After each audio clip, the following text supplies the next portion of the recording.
कलाली पे जाके वो घर आ जाए तो उस राम जी को तो खबर करना पड़े नहीं कि ओ राम जी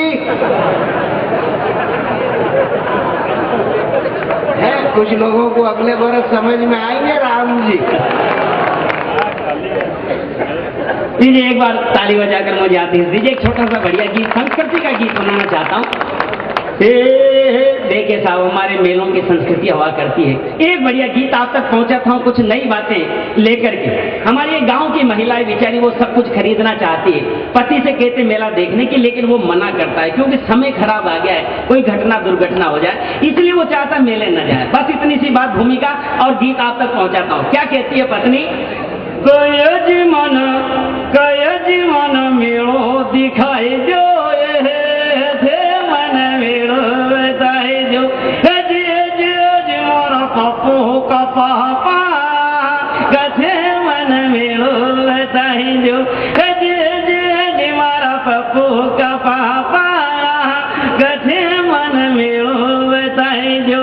मेलो लागो भारी, अरे मेलो लागो भारी, उनमें घुनो यात्री आवे जी, बेट पाल पे बांसुरिया में गीत रसी लगावे जी, बेट पाल पे बांसुरिया में गीत रसी लगावे जी।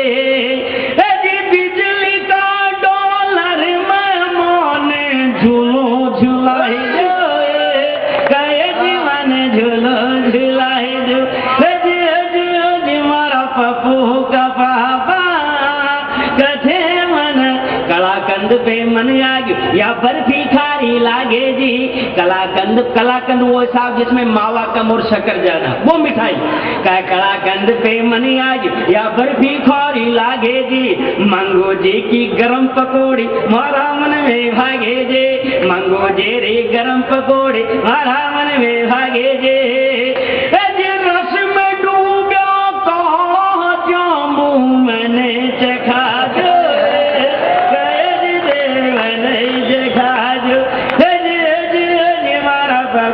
का पापा कथे मन मेरो बता जो। का मेला में मत चाले, मना कर रहा है बेचारा, का मेला में मत चाले गोरी घणो माचरियो हल्लारी, मेला में मत जावे गोरी घणो माचरियो हल्लारी, अरे कोई बगलियों पर चूमट्या कोई मार टल्लारे, गाय बगलियों पर चूमट्या कोई मार टल्लारे।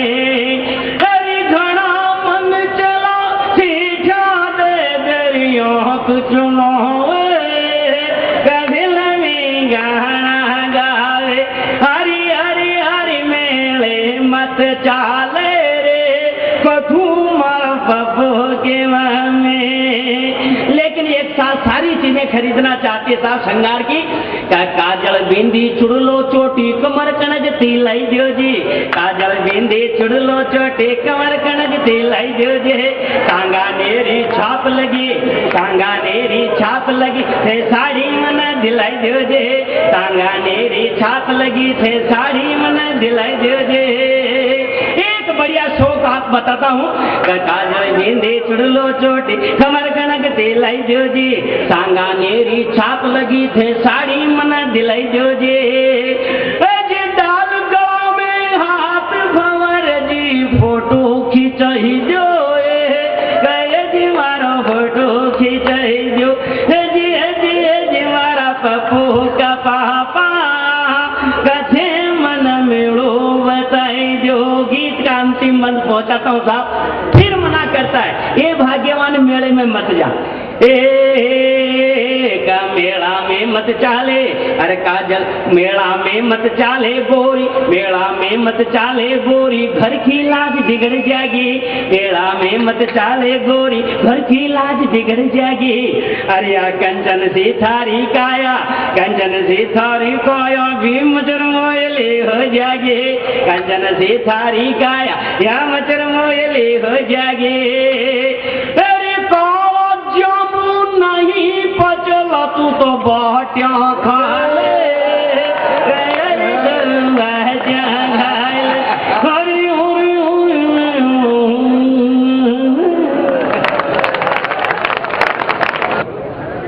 हमारा चौराया और इनकी हल्दी घाटी।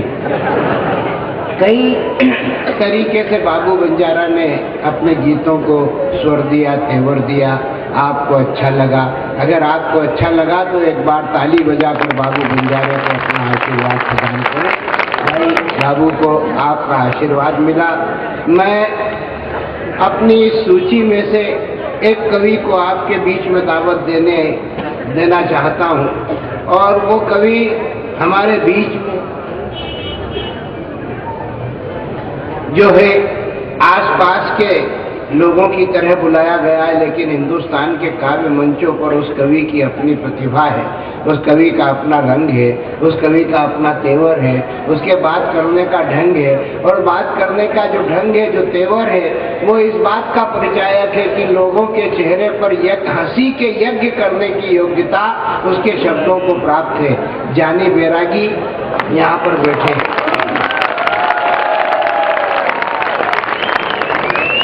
अच्छा, ठंड आई नहीं है पर वो कोट लिया है। ये हास्य और व्यंग के कवि का रंग होता है। अभी शरद पूर्णिमा नहीं मनी है, लोग पतले पतले कपड़े पहन करके घूम रहे, पर उनको कोट की जरूरत पड़ती है, क्योंकि उन्हें चोट के अंदेशे रहते हैं। कोट से चोट का संबंध रहता है, चोट से कोट का संबंध रहता है, और कोट में किलेबंदी रहती है, किला अपने आप में सुरक्षित रहता है। उस सुरक्षित किले से निकलने वाली जो आवाज है वो स्वतंत्रता की आवाज होती है। उस आवाज का परिचय आपको पहले भी मिल चुका है, इस बार फिर मिलने जा रहा है। इसलिए हाथ उठा करके अपने दोनों ताली बजा करके जानी बैरागी का आह्वान करो, आपके बीच में बुला।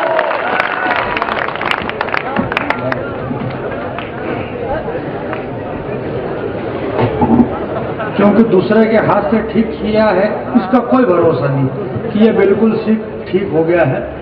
मैं आप सबको प्रणाम करता हूँ।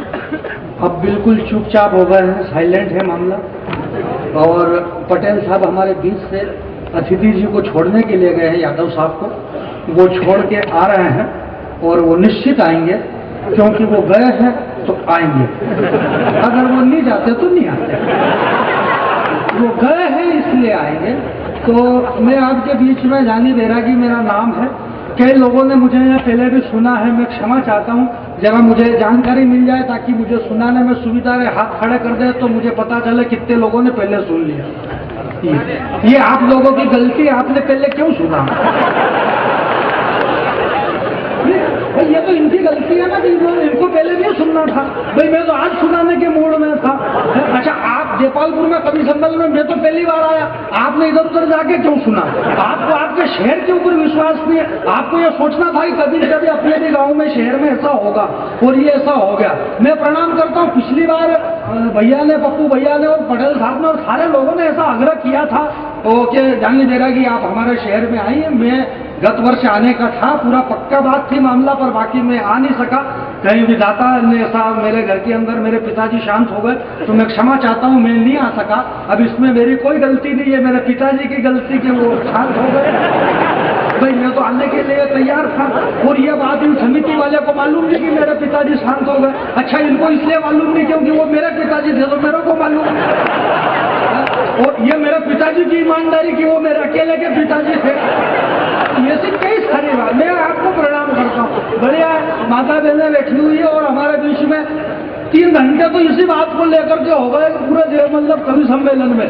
बोले पवार जी हमारे बीच में बैठे हुए हैं, देश के बहुत बड़े कवि पवार। अब देखो, इससे डाउट पैदा होता है बार बार बोलने से कि ये बड़े हैं भी के नहीं है, बड़े हैं भी के नहीं है। जब ऑलरेडी बड़े हैं इसीलिए बीच में बैठे, क्योंकि हमारे यहाँ सिस्टम ही है, जो बड़ा होता है उसको बीच में बैठाओ। हमारे घर में जो दादाजी होते हैं उनको बीच में खाटला पे बिठा देते हैं।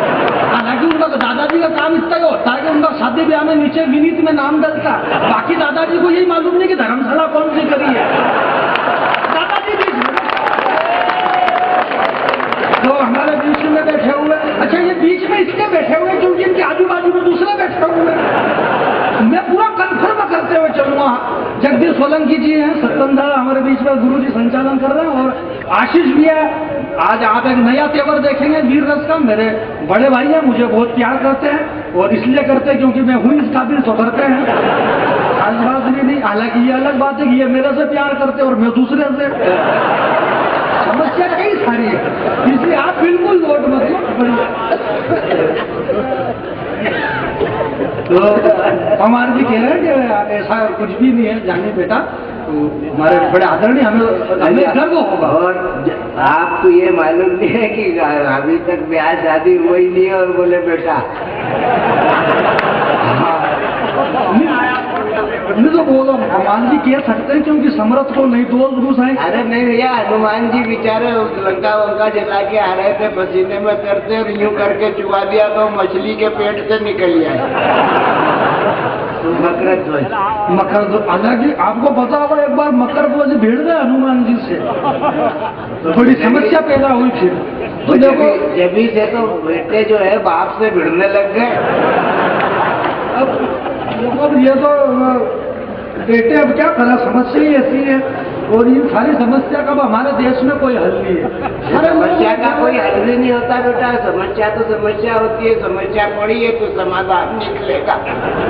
तो समस्या का हल अब हो कैसे गुरुजी, क्योंकि हमारे बुजुर्ग लोगों ने, बाप ने खूब सारी करी तपस्या, रोज तपस्या करता था बाप बेचारा, तब जाके ये समस्या खड़ी हुई। तो तपस्या का फल ये समस्या है।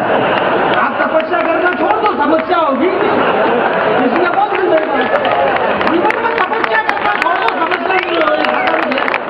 इस संसार का इतिहास उठा के पढ़ लो, यहाँ सारे विद्वान बुद्धिजीवी लोग बैठे हैं, देश के सारे बड़े कवि हमारे बीच में सोलंकी जी भी पधार चुके हैं, जगदीश भाई साहब, और आना ही था, मैंने पहले की जाके गया वो आएंगे ही। तो भाई साहब हमारे बीच में आ गए, देश इन्हें बहुत प्यार करता है, जगदीश भाई साहब के तो लोग दीवाने हैं, और ये हैं भी इस काबिल, इनके दीवाने होने भी चाहिए।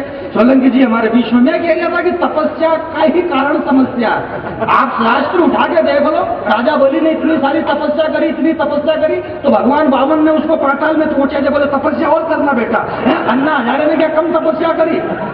क्या हुआ नतीजा? बाबा रामदेव ने क्या कम तपस्या करी? रात को भागना पड़ा सलवार कुर्सी पहन के। ये तपस्या के फल है, इसमें तपस्या करना बंद करो, फोगट की बातें। मैं फोगट की बातें करूंगा नहीं, बिल्कुल बात नहीं करूंगा। ये माँ भगवती का मंच है, स्वर्गीय पहलवान और पप्पू भैया और इन लोगों ने साल भर में एक बार कितनी मुश्किल से कवि सम्मेलन जुटाते हैं ये, और साल भर में एक बार कवि सम्मेलन होता है तो इसलिए नहीं होता है कि हम ऐसे शब्दों का प्रयोग करें माँ भगवती के सानिध्य में खड़े रह करके कि किसी की आत्मा को ठेस पहुंचे। नेता ये और वो फलाना और भ्रष्टाचार, अन्याय, भ्रष्टाचार करना अन्याय। अब इनको ये मालूम ही नहीं है कि अन्याय का मतलब क्या। अन्याय का मतलब होता है एक अन्य तरह की आय। हम अन्य तरह की आय प्राप्त करने में लगे हुए हैं, हम लोग करने प्राप्त।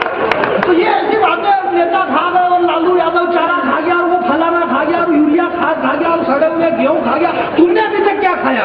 तुम खुद की कैपेसिटी क्यों नहीं बढ़ाते हो खाने पीने की? वो 3 करोड़ खा गया, तुम 6 करोड़ खा के बताओ। और ये कौन चिल्लाएगा कि खा गए खा गए? ये वही चिल्लाएगा जिसको खुद को खाने को नहीं मिला। ये सारी भोगंड की बात है। खाओ पियो ऐश करो, बस संसद में घाटे का बजट मत पेश करो। खा गए नेता, सड़क खा गए, यूरिया खाद खा गए, सड़क खा गए, नेता खाद खा गए। अरे यार आपको यही मालूम नहीं, पढ़े लिखे हो नहीं, ज्ञान है नहीं कुछ। इस संसार के अंदर आज से 5000 वर्ष पहले श्री हरि विष्णु ने, प्रभु ने 16 कला से पूर्ण होकर के माता यशोदा की कोख से जब जन्म लिया भगवान श्री कृष्ण ने, और वो कन्हैया योगेश्वर जब घुटनों के बल पे चलते थे, और माता यशोदा ने उस बालक कन्हैया से कहा, बोले कान्हा मुंह खोलो, मुंह में क्या है? और कन्हैया ने गर्दन हिला दी। माँ यशोदा ने कहा, बोले कन्हैया मुंह खोलो।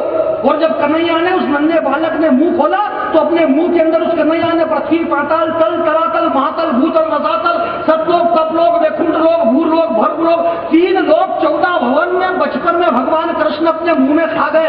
अब ये थोड़ी सी सड़क खा गए तो तकलीफ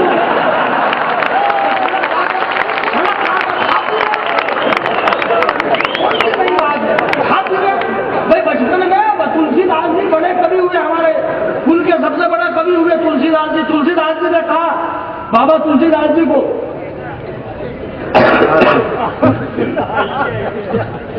भी आ गए,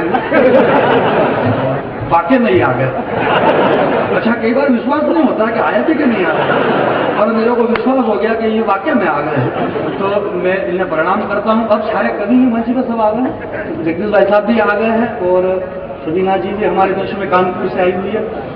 बड़ी अच्छी आपको एक नया तेवर मिलेगा शायरी का, लेकिन नया काम आज सुनने को मिलेगा आपको। कानपुर से आई हुई है, कानपुर से इसलिए आई है क्योंकि ये कानपुर से ही रहने वाली है।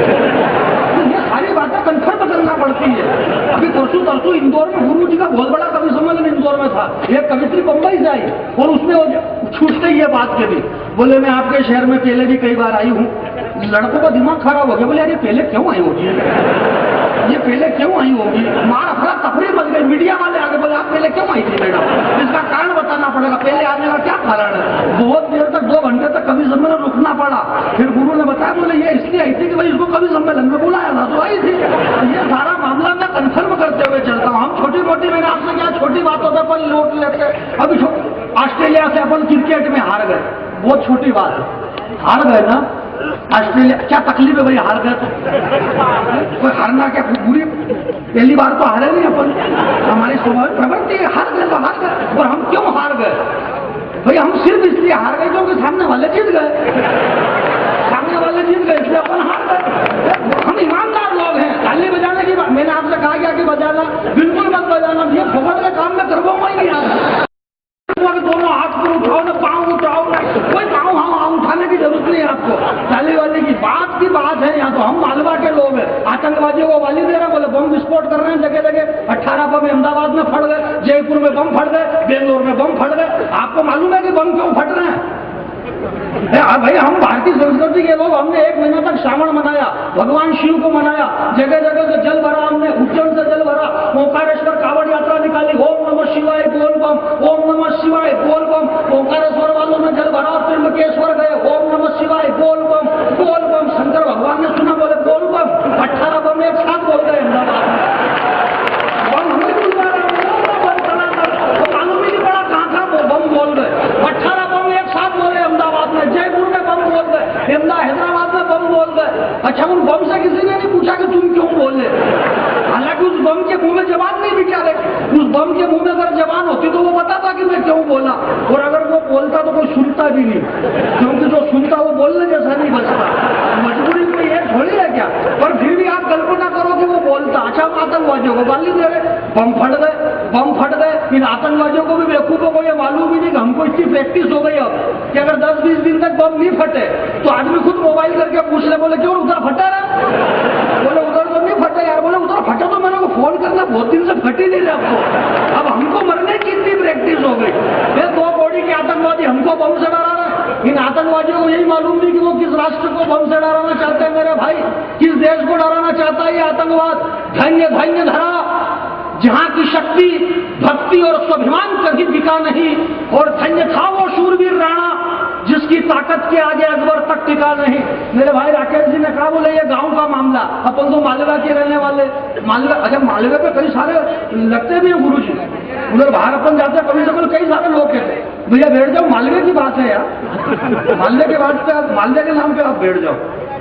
बोले ऐसा है वैसा है मालवे में, ये मालवा है, मालवे के अंदर बोले कविता अमिता का और मामला मालवे में। आशीष भैया बोले मालवे में कविता है यार, ऐसा हो गया, स्तर गिर गया। आपको बल्ला मैं बताना चाहता हूँ, मतलब क्षिप्रा मैया की तट पे बैठ करके बाबा कालिदास ने जब मेघदूत का निर्माण किया, किस मालवे की बात कर रहे हो कि कविता नहीं होती है? आपको पता है कालिदास जी ने मेघदूत लिखा है यहाँ पे क्षिप्रा मैया के तट पे बैठ के, और वो क्यों लिखा उन्होंने? क्योंकि वो उस टाइम पे वहीं रहते थे। मेरे से अगले में पूछा, बोले वहां क्यों लिखा उन्होंने? मैंने कहा वो वहीं के रहने वाले होंगे तो लिख दिया। भाई वो क्षिप्रा से गंगा जी तो जा नहीं सकते थे लिखने के लिए, जो जहाँ था वहां उन्होंने लिख दिया।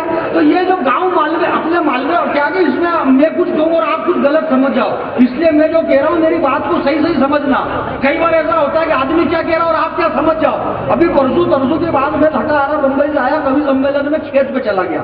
अपन तो किसान आदमी है, कोट बोलो कोट पहन लिया, किसान आदमी है, इसका मतलब ये नहीं कि कोट आज कोट की समस्या है। कोट क्या कि कई सारे लोग कोट पहन के कोट कर रहे हैं, और जाने कितने लोगों को कोट कर रहे हैं, पता ही नहीं चल रहा। तो मैं गया तो वो एक आदमी, मतलब उसके पास 3-3.5 बीघे जमीन थी, तो उसने कहा बोले अपने को यार डॉलर बोलना है तो 3-3.5 बीघे जमीन तो अपन हल से ही निपटा दो। तो वो गया उधर से, तो सामने से 2 आदमी दूसरे आए, बोले यार दादा यह बताओ कि गौतमपुरा की वाट याद नहीं गई? तो वो आदमी योग से बेरा किसान, उसने कहा बोले मेरे को भी बेल नहीं बेचना। बोले काका जी हम यूं कह रहा कि गौतमपुरा की वाट याद है कहीं? बोले थमान कहीं तो नहीं, बल्लिया भी नहीं बेचूंगा। अरे बोले काका जी वाट तो याद है? बोले नहीं बेचूंगा बल्लिया, साफ सीधा बोले ठीक है भैया, उनको समझ गया कि ये इसका बाजार बंद है साइड का। जो खेत में गया उसने 1:30-2 बजे तक मजे में हल वल जोता, चने वने बोए। 2 बजे उसकी औरत खाना लेके आई। अब योग से वो औरत भी ऐसी, उसका भी एक बाजार बंद। तो उसने जैसे ही खाना वाना खाना शुरू करा तो उस आदमी ने कहा बोले आज है नहीं, वो तो अच्छा करा मैंने दिमाग से ले लिया, वरना अपना बल्लिया 2 ही बची जाता, पर मैंने साथ भेजा कि मैं बेल बेचू ही नहीं। तो उस औरत ने छूटते से कहा बोले देखो लूण भले जो भी है मैंने हमारी माँ रांडे लाके और लूण माए हाथ भी नहीं लगा। बोले मैं साफ कही तो मैं बल्लिया नहीं बेचूंगा। बोले तुम्हारी माँ लाखे लूण। बोले मैंने साफ कही तो मैं बल्लिया बेचू नहीं, बोला कहीं वो जहाँ तक चढ़ा नहीं हो भाई। बोला तुम्हारी माँ लाखे लूण, मैं तो हाथ भी लगा जानी साफ के। और वो सीधी घर आ गई। वो आदमी भूखा प्यासा वही बेचारा सीधी घर आते थे उसकी सासू से भिड़ गई वो। अब योग से वो सासू भी दे रही, उसने आते थे सासू से कहा बोल सामान जो नहीं सामान बेटो नहीं खाई कम लूण, हम तो लूण क्यों लाखो। उस औरत का दिमाग खराब, सासू का। उस सासू ने भी कहा वो बोले यार बोले तुमसे कहा ना कि लूण उतरो मत ला क्या करो साथ में। सासू ने कहा दिमाग खराब। उसने कहा बोले 10 साल में एक दान थारो घाघरो पहनो यो ले रहा थारो घाघरो। आज क्या बात भाई करो आदमी क्या किया और समझ में आ जाता है। यही बात गलतियां हो जाती है। तो आप गाँव की बातें मत करो भैया, ये गाँव का मामला है। बंबई महानगर और दिल्ली महानगर और बेंगलोर महानगर, गांव में जो सुख है वो कहीं भी गांव में सुख नहीं है। अभी पिछले दिनों में 26 तारीख को हांगकांग गया, तो वहाँ जो शहरों की बात कर रहे हैं अपन गांव के रहने वाले लोग, राकेश भैया ने गांव की इतनी बड़ी बात करी सर, बड़ी नजदीकी से देखा है मैंने तेरे शहर को।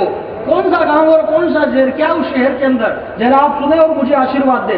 भाई साहब पहली बार एक नई कविता सुना रहा हूँ, और हालांकि इससे पहले भी आपने सुन रखी है, तो हाउ हाउ ऐसा बनाना जैसे पहली बार सुन रहे हो। बड़ी नजदीकी से बिस्लरी फेंक रहे हो आप भाई साहब, इतनी नजदीकी से बिस्लरी मत फेंको आप, दूर से फेंको। जबकि जब नजदीकी से, जहां भी नजदीकी का मामला है लफड़ा हुआ है, इसलिए आप दूर से फेंको अगर फेंकना हो तो। समझे भाई, बिस्लरी फेंक रहे हमारे बीच में, इस तरह से बिस्लरियां नहीं फेंकना चाहिए, क्योंकि बिस्लरी के अंदर पानी है, और वहां पानी है। मंच पे आपके सामने राजा जानी है, बड़ी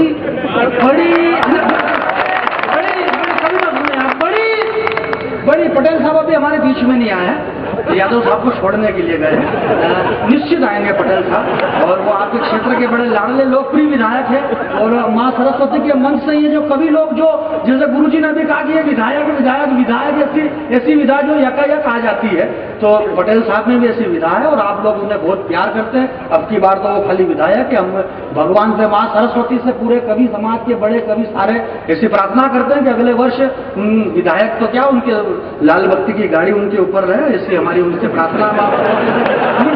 लाल बत्ती देना पड़ेगी अगर सरकार बने तो। दूसरा कारण है कि अगर उनको लाल बत्ती नहीं दे तो दूसरों को बत्ती दे, इसलिए उनको बत्ती तो देना पड़ेगी। तो मैं आपके बीच में ये कह रहा था कि बड़ी नजदीकी से देखा है मैंने तेरे शहर को, बड़ी नजदीकी से देखा है मैंने तेरे शहर को। वो इसलिए देखा क्योंकि 4 घंटे ट्रेन लेट हो गई। आप क्या समझ रहे कोई ढंग की गजल सुनाएगा कविता, बिल्कुल नोट मत लेना। बड़ी नजदीकी से देखा है मैंने तेरे शहर को। शहर क्या है, महज मलबे के ढेर को, जहां जिंदगी जीना हराम होती है, हर तीसरे चौराहे पे एक मुन्नी बदनाम होती है। कविता की पंक्ति अगर आप समझ जाए मेरे भाई, मैं इस मंच का बहुत छोटा कवि हूँ, कविता मेरा सब्जेक्ट नहीं है, शायद मैं बड़े महारथियों के बीच में कविता करना नहीं जानता हूँ। ये देश के सारे बड़े कवि है, हमें जगदीश जी को सुनना है, कुमार जी को सुनना है, आशीष भैया को सुनना है, गुरु को सुनना है, आदरणीय दीदी को सुनना है, मेरी बड़ी बहन है इन्हें सुनना है। और ये बड़ी इसलिए बहन है क्योंकि मैं छोटा भाई हूँ, इसलिए बड़ी बहन है। और हालांकि ये मंच में छोटा बड़ा का मामला, और मैं बैरागी हूँ, और ये मामला थोड़ा अलग है, ताकि ये बड़ी बहन है, इन सबको सुनना है। मैं बहुत छोटा कवि हूँ, हालांकि इतना छोटा भी नहीं हूँ। ये क्या टीवी वगैरह में आते रहते हैं, मैं आजकल किसी टीवी पे आया नहीं चैनल पे, उसका कारण है तो उसके लिए टाइम भी चाहिए, कई सारी बातें हैं। और मैं रात की 12 बजे यदा कदा आता हूँ डिस्कवरी पे। आपको पता मैं तो बैरागी आदमी हूँ, सारे मंत्र जानता हूँ। अरे वो एक आदमी के पास कॉन्फिडेंस होना चाहिए। वो एक आदमी आगे बोले यार जानी बाबू यार अपने को कथा करना, मैंने कहा आई की कथा, बोले सत्यनारायण भगवान की, मैंने कहा कर दूंगा। अब हमारे बीच में पहले बताया बोले 2 सत्यनारायण, एक सत्यनारायण जी सत्यन है और एक सत्यनारायण जी पटेल साहब है, दोनों का मामला अलग है। राजनीति के मंच पे दोनों अलग जगह बैठे हुए हैं, परंतु दोनों ने अपनी जगह ऐसी बना रखी, एक जनप्रिय है और एक कविता प्रिय है। दोनों का अपने मालवे में जो सत्यनारायण नाम अगर है तो मामला ऊंचा ही है उसका, चाहे वो सत्यनारायण सत्तन हो, चाहे वो सत्यनारायण पटेल हो, चाहे वो सत्यनारायण जटिया। बताओ कौन सा नाम घटिया? सारे बड़े सत्यनारायण होना चाहिए बस। और जो सत्यनारायण है वो अभी तक पॉपुलर है। आज से 18-20 लाख साल पहले सत्यनारायण भगवान की कथा को सूत जी महाराज ने कहा। अब पता नहीं किसने कहा और कहां पे कहा, पर बाकी आज तक चल रही नहीं चल रही वो। बस सत्यनारायण नाम रखवा लो आप, अगर मामला जमाना है तो वो आदमी बोला अपने वो कथा महंगा कर दूंगा। वो जल्दी जल्दी में कथा की किताब भूल गया, पहली दूसरी क्लास के छोरे छोरे की किताबें हाथ में आ गई। महंगा मामला कॉन्फिडेंस से लेना पड़ा। इधर माता बहने बैठी, लोग बाग मैंने प्रथम अध्ययन शुरू करा तो पहली क्लास की किताब हाथ में आ गई। मैंने कहा अपनी भक्तों, बड़े हर्ष की बात है कि एक समय नैमिषारण्य वन के अंदर सूत जी महाराज 88,000 ऋषि महात्माओं को एकत्रित करके कहने लगे कि तितली रानी सबके मन को भाते हो और रंग बिरंगे पंख तुम्हारे हाथ नहीं आती हो। वो एक आदमी बीच में खड़ा होकर बोले, बेवकूफ समझ रहे हो पंडित जी हमको? ये तितली रानी कोई कथा में आती है क्या? मैंने कहा धर्म के काम में टांग नहीं अड़ाना है, वो चल रहा है, बढ़िया चल रहा है। तितली रानी को भगवान ने पंख दिए, इसलिए वो कहीं से भी उड़ के आ सकती है। तितली का क्या भरोसा, उसको पंख दिए वो कहीं से भी उड़ेगी। जिसको पंख दिए वो उड़ेगा, इसको कोई नहीं रोक सकता। धर्म के काम में टांग नहीं अड़ाना। बड़ी मुश्किल से ये काम चल रहा है। ये चैन करके प्रथम अध्याय समाप्त करा, दूसरे अध्याय में दूसरी किताब हाथ में आ गई। मैंने कहा दूसरे अध्याय में सूत जी महाराज कहने लगे कि उठो लाल आंखें खोलो, पानी लाई मुंह खोलो। बड़े समय में मुर्गा बोला, चिड़िया ने अपना मुंह खोला। एक आदमी डंडा लेकर मंच में आ गया, बोले ये क्या बेवकूफ बनाए, मुर्गे मुर्गे आते क्या कथा में? मैंने कहा बिल्कुल मुर्गे का त्याग बड़ा है। बोले क्या खाक त्याग बड़ा मुर्गे का? मुर्गे की वैल्यू देखो, लो बोलो मुर्गे के नाम से मालाएं आ गई है। अब मुर्गा नहीं आएगा कथा में तो फिर कहा जाएगा? इस देश में मुर्गे के नाम पे माला आ जाए, मुर्गे को कोई नहीं रोक सकता है। इस देश के अंदर आदमी जब चुनाव हारता है तो टेंशन में मुर्गा काम में आता है, चुनाव जीतता है तो खुशी के मारे मुर्गा काम में आता है। मुर्गे की फैल दोनों तरफ से सलट रही है, इसलिए त्याग बड़ा है उस मुर्गे का। जिसका त्याग बड़ा है वो दुनिया में पूजा जाएगा। मुर्गे को दुनिया में कोई नहीं रोक सकता, वो बोलेगा, क्योंकि उसको बोलने के लिए भगवान ने मुंह दिया है। जिसको मुंह दिया है वो बोलेगा। मुर्गे बोलेंगे, चाहे पंचायत में बोले, चाहे विधानसभा में, चाहे संसद में, और मुर्गे बोलेंगे।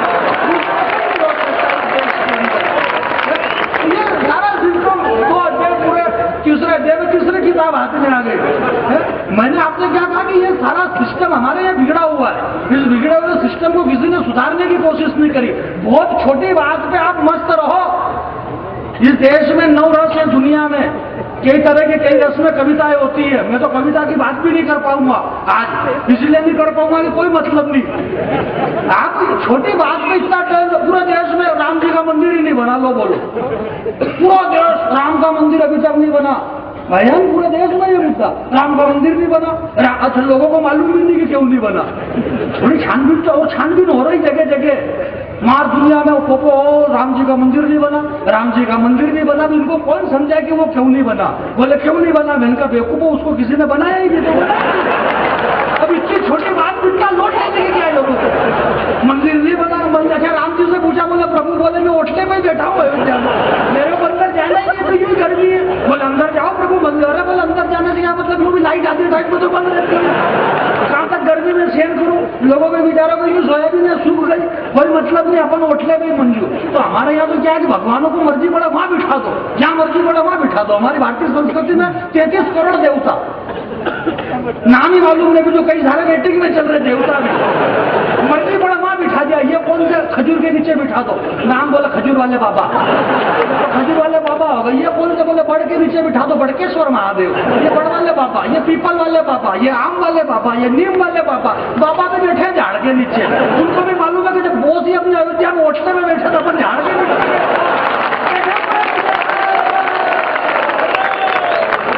अच्छा मेरे को आज तक समझ में ये नहीं आ रहा, अपने झाड़ में होते थे बाबा होगा क्या होता है? ये बाबा कहाँ बैठ गए बेचारे? अच्छा इस देश में बाबा चाहे ये हो चाहे वो, आप टीवी सुबह में चालू करो, टीवी में सिर्फ 3 चीजें आएगी। सुबह में टीवी चालू करते सही 2-4 घंटे सुबह सुबह बाबा, हर चैनल पे बाबा, और वो बाबा ज्ञान की बातें कर रहे हैं। आत्मा परमात्मा से मिलना चाहती है। तो बाबा आप क्यों नहीं मिलना चाहते हो?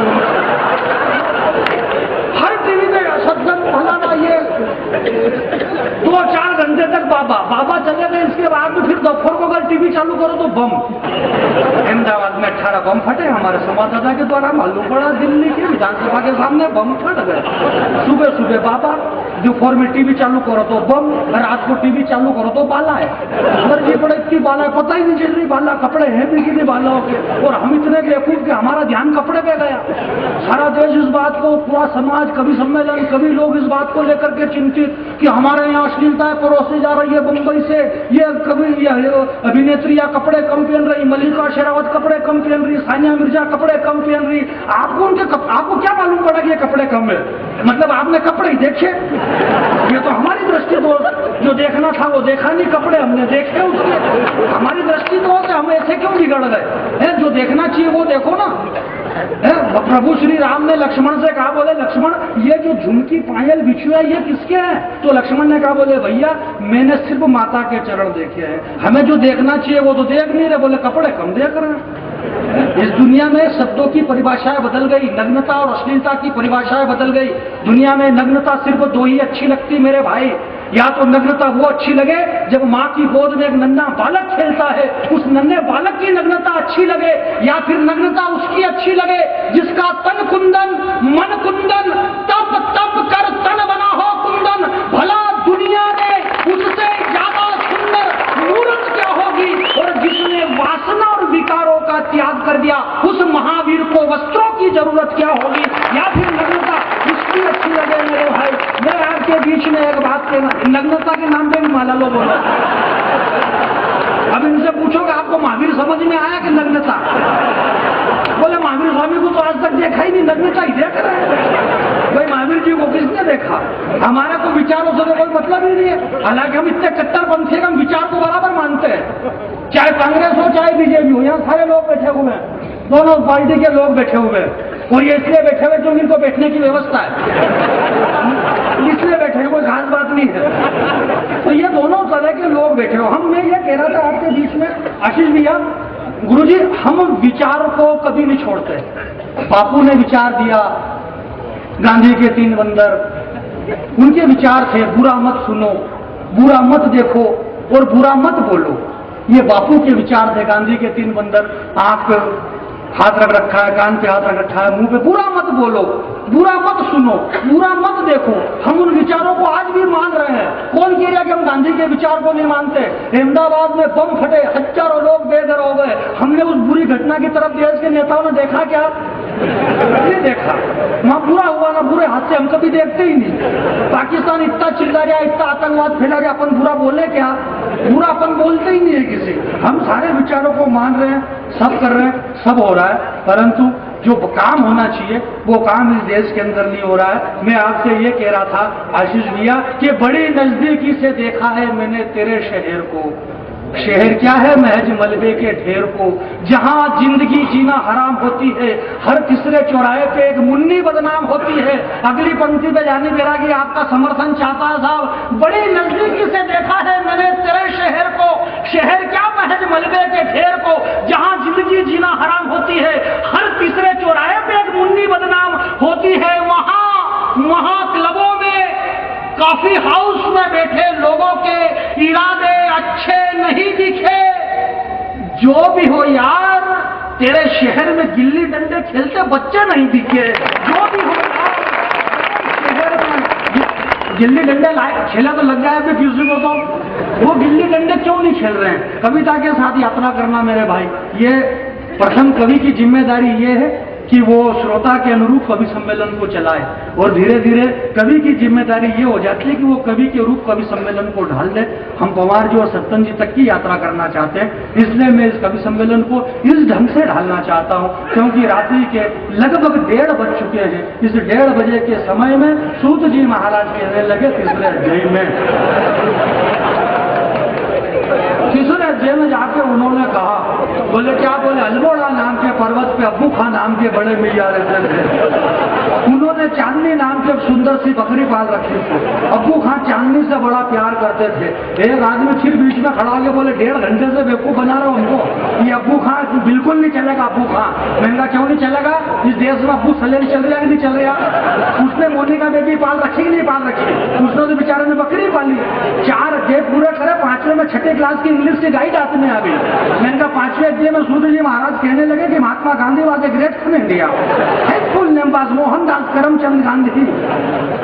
एक आदमी फिर खड़ा बोले ये 1.5 घंटे से बेवकूफपना हो रहा है, ये बिल्कुल नहीं चलेगा। मैंने कहा आप खड़े हो जाओ काका जी, हमारे कह दोगे धर्म का काम में टाइम नहीं रहा ना, बड़ी मुश्किल की जो काम चल रही है और आप बीच बीच में बोले जा रहा। हमारा लड़कों कतरी में पड़ा है, बोले 6ठी में। मैंने 6ठी का कोर्स बदलता है कि नहीं बदलता है? बोले बदलता है। मैंने कहा ये कोर्स बदल गया चला है, समय के साथ सब बदल जाता है। समय बदला तो लोगों ने भाषाएं बदल दी। 2 कौड़ी के करुणानिधि ने समय बदला तो राम को मानने से इनकार कर दिया, बोले राम हुए ही नहीं। वाल्मीकि रामायण काल्पनिक, राम सेतु काल्पनिक। मेरे को इस बात का दुख नहीं है कि करुणानिधि राम को नहीं मानता है, मेरे को दुख इस बात का कि वो ढंग से रावण को भी तो नहीं मान लिया। भाई अगर ढंग से रावण को पढ़ लो तो राम क्या अपने आप समझ में आ जाए। राम तक की यात्रा करना है तो आपको रावण को पढ़ना पड़ेगा। हम कितने अच्छे हैं, हमारी बुराइयां पढ़ लो, हमारी अच्छाइयां पता चल जाएगी। हम डायरेक्ट राम तक की यात्रा नहीं कर सकते मेरे भाई। आपको हरिओम पवार जी को सुनना है तो हम सबको सुनना पड़ेगा भाई, डायरेक्ट वहां तक नहीं पहुंच सकते हैं क्योंकि ये हमारे बीच में मेरठ से आए हैं और मेरठ से इसलिए आए क्योंकि ये वहीं रहते हैं। तो इन तक हमें पहुंचना, बड़े कवियों को सुनना है तो छोटे कवियों को सुनना पड़ेगा। राम तक की यात्रा करना तो सारे बीच वाले सबको पढ़ लो। अच्छा उसने कह बोले राम हुए ही नहीं, राम हुए ही नहीं, इसमें उसकी गलती भी नहीं है क्योंकि भगवान श्री राम का जन्म हुआ उत्तर प्रदेश में, करुणानिधि हुआ दक्षिण प्रदेश में। भगवान का जिस उत्तर प्रदेश में जन्म, उत्तर प्रदेश वाला उसका एक बाजार बंद बेचारा का, उसकी दृष्टि वहां तक गई नहीं। उसने कहा बोले हुए ही नहीं, बोला राम का कोई अधिकार नहीं, राम काल्पनिक। मैंने कहा बेवकूफ, जिस गांव में हम रहते हैं, हम हमारे पिता के पिता के पिता के पिता के हमारी 10वीं पीढ़ी की प्रॉपर्टी पे हमारा अधिकार जताते हैं। तो जो लोग ये कहते हैं कि राम का कोई अधिकार नहीं, मैं उनसे कहना चाहता हूं कि भगवान इक्ष्वाकु वंश में प्रभु ने जन्म लिया। प्रभु श्री राम के पिता महाराजा दशरथ, दशरथ के पिता महाराजा अज के पिता महाराज रघु, रघु के पिता महाराज अंशुमन, अंशुमन के पिता महाराजा असमंजस, असमंजस के पिता महाराजा भगीरथ, भगीरथ के पिता महाराजा सगर। उस सगर के वंश में भगवान श्री राम ने जन्म लिया। ये पिताजी के नाम बिल्कुल सही थे क्या? थोड़ा सा तो सुना भाई, आपको खाली सुनना था, ताली बजाने का रोल ही नहीं था। अपने को ये मालूम नहीं पड़ जाए कि कहाँ बजाए और कहाँ नहीं बजाए। थोड़ी सी जानकारी रखो। मैंने क्या कहा, अपन मालवे के लोग हैं, अपन राकेश भाई ने कहा था कि माथा बराबर मक्की बन गई, रिक्शेदारी आ जाए। मालवे के लोग आदमी सपने में 2 मिनट में निपटा दे। विश्वास करके हमारी बात रो, हूँ छोरो मेरा की जात रो, अपनो आयो ऐसो आधी रात रो, जैसे माधुरी दीक्षित ने लायो नात रो। विश्वास कर जो हमारी बात रो, वो छोरो मेरा की जात रो, अपनो आयो ऐसो आधी रात रो कि जैसे माधुरी दीक्षित ने लायो नात रो। मैं कहता हूँ माधुरी दीक्षित धीरे धीरे चल थकी जाएगा, पगा में देख काटो भागी जाएगा, माथो नीचो कर लागी जाएगा, पाइजब मत वजाड़ में डोकरो बा हुतो है जागी जाएगा। इसको कोई ऐसो रंग की ऐसी फंसी माधुरी दीक्षित बापड़ी, हुकिन टिटोड़ी हरी की भगी गापड़ी। मैं कहता हूँ मार्गन खाइए, फूल की जगह पाखड़ी, मक्किया की जगह काकड़ी, खाई करे जलेबी बापड़ी, खाओ मक्की की रोटी छाछ की राबड़ी। इसको कोई ऐसो रंग महंगा यार माधुरी दीक्षित, तू तो ढेरी परदेसी साथ कहीं निभाएगा, तू यदि चली जाएगा तो याद बहुत आएगा। इतना खोराक मम्मी बोले उठो नहीं, हाथ बजेगी भैंस के कुंडो को हमारा बाप पाएगा। भाई अपन तो प्रैक्टिकल खुदा लोग हैं, प्रैक्टिकल करने में अपन विश्वास रखने वाले लोग हैं। तो मैं आपके बीच में ये कह रहा था कि करुणानिधि ने कह दिया कि राम का अधिकार नहीं है, और किस मुंह से उसने कह दिया। मैं आपके बीच में ये हमारी, और हमने भी बड़ी बुद्धि और हिम्मत तान से कह दिया, बोले हमारी आस्थाओं को ठेस पहुंचाई जा रही है, हमारी आस्थाओं को ठेस पहुंचाई जा रही है। एक आदमी मेहनत कर रहा है, लोग वहाँ राम के मंदिर के लिए मेहनत कर रहे हैं और उनकी हमारी आस्थाओं को ठेस पहुंचाई जा रही है। मैं यहाँ मेहनत कर रहा हूँ और ये पीछे चाय पी रहे हैं, ये मेरी आस्था को ठेस पहुंचाई जा रही है, पहुंचाई जा रही है।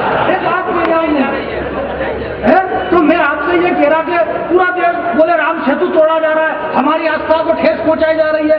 इनका राम सेतु को दुनिया में कोई नहीं तोड़ सकता। इस संसार के अंदर ऐसी कोई ताकत नहीं जो राम सेतु को तोड़ दे। हमारी भारतीय संस्कृति में 33 करोड़ देवताओं ने पृथ्वी पे त्रेता युग में वानरों के रूप में उतार लिया, विष्णु ने राम के रूप में उतार लिया। जिस सेतु का निर्माण 33 करोड़ देवता मिलकर के करे, जिस सेतु का निर्माण स्वयं श्री हरि नारायण राम करे, संसार में ऐसी कोई ताकत नहीं जो उस सेतु को तोड़ दे मेरे भाई। और इसके बाद भी अगर ये अपना कॉन्फिडेंस मजबूत रखोगे नहीं टूटे, नहीं टूटे। नहीं इसके बाद भी अगर टूट जाए तो अपन बदल जाएंगे कि ये और कुछ है। भाई होता तो टूटता ही नहीं, टूट गया मतलब और कुछ होगा, अपने को बदलने में कितनी देर लग रही है। मैंने भगवान से कहा, मैंने कहा प्रभु आप कहाँ हो? बोले बेटा होटल में। मैंने कहा होटल में क्या कर रहे हो? बोले हर 8वें रोज आतंकवादी मेरे मंदिर पे हमला करे तो मेरे को तो होटल में ही टाइम पास करना। अरे मैंने कहा आप तो भगवान हो, नारायण हो, विष्णु के अवतार हो, सारंग धनुष बाण आपके पास है, जिस धनुष बाण से आपने रावण को मारा वो धनुष बाण आपके पास नहीं है, या उस धनुष बाण में आपको विश्वास नहीं है। भगवान ने कहा बोले बेटा बात वो नहीं है। मैंने कहा फिर क्या? बोले वो धनुष बाण भी मेरे पास नहीं है। मैंने कहा कहाँ गया? बोला 10 साल पहले अडवाणी जी रथ यात्रा में जगह पुटक नहीं दिया, मैं खुद बगैर धनुष बाण के बैठा हुआ हूँ। मैंने कहा आप शिव जी से त्रिशूल मांग लो और सारे आतंकवादियों का सीना चीर दो। बोले बेटा शिव जी से त्रिशूल मांगा था। बोले फिर क्या हुआ? बोले शिव जी ने कहा कि सारे त्रिशूल प्रवीण भाई तोगड़िया ने फाड़ दिए, मेरे पास एक भी त्रिशूल नहीं है। मेरे पास त्रिशूल होता तो क्या मैं डमरू बजाता? मैंने कहा आप लक्ष्मण को आज्ञा दो। बोले लक्ष्मण भी व्यस्त है। मैंने कहा कहाँ? बोले वो दिल्ली गए हुए। बोले किस लिए? बोले वकील से बात करने के लिए, मेरी अगली तारीख का लगी है। मैंने कहा भरत और शत्रुघ्न? बोले वो इस बात के सबूत जुटा रहे हैं कि मैं दशरथ का बेटा राम हूँ और अयोध्या में नहीं पैदा हुआ था। इस देश के 2 कौड़ी के लोग भगवान से सबूत मांग रहे हैं मेरे भाई, और देश के अंदर भगवान का केस चल रहा कोर्ट में। मेरे को आज तक इस बात की विडंबना, ये बात मेरे को आज तक समझ में नहीं आई मेरे भाई। और हम चिल्ला रहे कि अफजल गुरु को अभी तक फांसी नहीं हुई, लोगों को फांसी हो गई, उसको फांसी नहीं हुई है। मैं ये कहना चाहता हूं कि 2 कौड़ी के आतंकवादी इस राष्ट्र के अंदर बम से डराने की कोशिश कर रहे हैं। धन्य धन्य धरा जहां की शक्ति, भक्ति और पटेल साहब आ चुके हैं हमारे बीच में। मेरा तो ध्यान ही नहीं गया उधर, और मेरा ध्यान इसलिए नहीं गया क्योंकि मेरे को विश्वास था कि आएंगे ही सही। जब अपना कॉन्फिडेंस मजबूत है तो ध्यान देने से क्या मतलब? अच्छा कई बार और कॉन्फिडेंस में आदमी ध्यान नहीं देता है, पर बाकी मेरा कॉन्फिडेंस था कि पटेल साहब आएंगे। तो पटेल साहब आ गए हमारे बीच में। एक बार पूरा सदन के सम्मान में ताली वाली बजा दो। आ गए, बहुत बढ़िया। हालांकि आप नहीं भी बजाते तो भी वो तो आना ही था उनको, और अगर वो नहीं आते तो भी मेरे को तो सुनाना ही था, परंतु वो आ गए हैं इसलिए मैं आपके बीच में सुना देता हूं।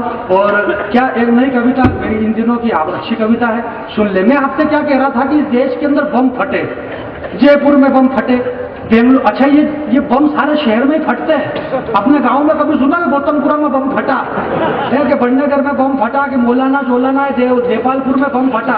ये ऑलरेडी अपने यहाँ फट ही नहीं सकते, क्योंकि आतंकवादियों को बम विस्फोट करने के लिए भीड़ की आवश्यकता होती है। ये बंबई में, बांद्रा में, जुहू में, ऐसे जहाँ भीड़ भाड़ वाले इलाके, अपने गाँव में भीड़ नहीं हो सकती। अच्छा फिर वो क्या करते हैं? आतंकवादी का सिस्टम रहता है, साइकिल के अंदर बम कसेंगे, एक साइकिल चाहिए उनको, बम कसेंगे, टाइम बम रहता है। एक बार उन्होंने कोशिश करी गाँव में, साइकिल में कसा बम, उनको मालूम था कि टाइम हुआ फटेगा, वो बम नहीं फटा, इसके पहले साइकिल गायब। वो आतंकवादी बेचारा भाई बीड़ी सूत लिया, इसके पहले साइकिल पे काका जी मजे में बीड़ी सूतता था। काका जी को मालूम ही नहीं कि साइकिल में बम कसा हुआ है। छेद पे जाके उतरे काका जी, तब उन्होंने देखा कि पिछले पहिए में ये क्या गोल गोल। अरे बोले यार इससे तो बीड़ी नहीं जल सकती है। हमारे यहाँ के काका जी को इतना कॉन्फिडेंस कि वो बम से बीड़ी जला ले। हमारे यहाँ 2 कौड़ी के आतंकवादियों की औकात क्या है? पिछले दिनों वो अभी बराक ओबामा आया, यहाँ पे बिल क्लिंटन आया, अमेरिका से बाहर 5-7 दिन की यात्रा करी, दुनिया भर के मीडिया वाले आगे पीछे, बराक ओबामा आ गए, बराक ओबामा अमेरिका से हमारे बीच में, बराक ओबामा। और मैंने कहा भाई अमेरिका से आए, वो अमेरिका के रहने वाले तो आ गए यहाँ, इसमें तो कोई नई बात। अब वो उनकी इतनी छानबीन, हमारे यहाँ का हिंदुस्तान का एक आदमी, किसान आदमी अमेरिका चला गया न्यूयॉर्क, उसको मालूम 17 घंटे लगे हवाई जहाज में जाने के। वो खाना पीना बेचारा शाकाहारी आदमी, उसने कुर्ते के जेब में 5-7 रत्ताड़ू फंसा लिए। जैसे न्यूयॉर्क एयरपोर्ट में उतरा तो कुर्ते को खुले ऊंचे ऊंचे वो फटाक को सिक्योरिटी गार्ड मशीन लेके बोले what is this, what is this, रत्ताड़ू रत्ताड़ू। 4 घंटे लग गए पूरे अमेरिका को रत्ताड़ू की छानबीन करने में। ये सिस्टम हमारा यही हो सकता है। और हम जबरदस्ती की बात, बम फट रहा है, बम जगह जगह, उस बम को नहीं मालूम है कि वो क्यों फट रहा है, और उस बम से कोई नहीं पूछ रहा कि तू क्यों फटा। मुझे इस बात का गम है, मुझे इस बात का गम है, अगर वो बम बोलता तो वो बम क्या बोलता। अब आप सुने कविता की पंक्ति, सुने अगली पंक्ति में बिल्कुल ताली नहीं बजेगी क्योंकि कविता की पंक्ति है, सुने आप। मुझे इस बात का गम है कि मेरा नाम बम है, मैं जब जब भी घटा हूं खुद की नजरों में घटा हूं, मैं एक निष्प्राण हथियार हूं, मैं एक निष्प्राण हथियार हूं, भैया अब मत उठना है झाड़ के नीचे, क्योंकि बम की कविता चल रही है, पता नहीं कब फट सकता है बम, इसलिए बीच में से कोई भी नहीं उठ के जाएगा, और जिसको भी जाना है वो भले एक एक करके चला जाए। जैसे पहले उठ के गए यादव साहब, ऐसे झुंड के झुंड कोई भी नहीं जाए। पहले उठ लिया तो कोई बात नहीं चलेगा, क्योंकि पटेल साहब साथ में थे। अब मत जाना झुंड के झुंड, एक एक करके चले जाना जिसको जाना है, और एक एक करके जाने में फायदा है।